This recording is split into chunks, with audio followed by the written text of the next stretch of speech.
Greetings from Snake Mountain Boatworks. On Friday, September 1, 2023, it's Labor Day weekend, and we're going to have a Chamber of Commerce weekend in Vermont.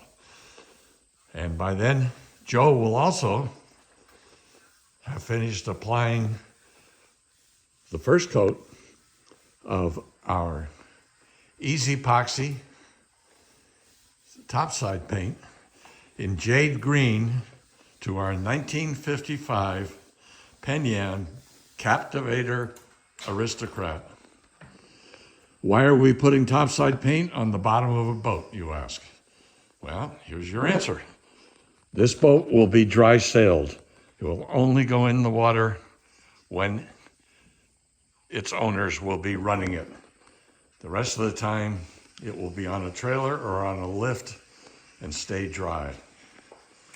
This jade green is just a very classic, iconic Penn Yan color.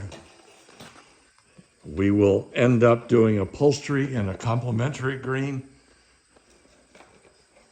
And Joe, why don't you give us a short dissertation on how you go about doing this? So after you get done your 3 to 5 coats of the Tide coat, I go through the 120 and just kind of scuff it, any kind of roller debris or dust, anything like that will just be scuffed off.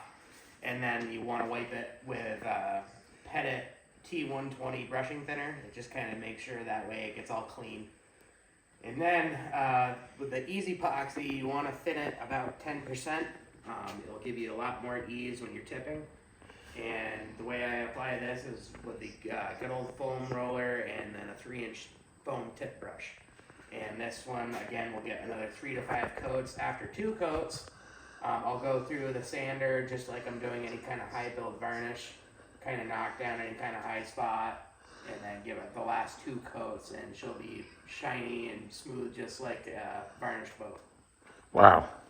Well, we can't wait. And while we were waiting for the paint to arrive, Joe was able to spend some time on the transom and topsides. Joe, why don't you let us know? Yeah, so the only damage that I found on the transom, there was a couple little nicks that were filled with some, I don't even, it was some kind of chalky residue, but I ended up having to do a couple Dutchmans here and 3 over here.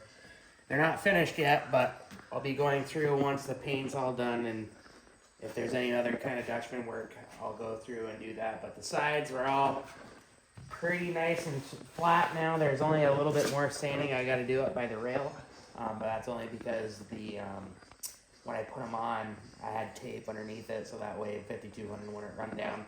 So now that that's all cured, I can take and cut the tape back and clean it all up and finish the sanding on it.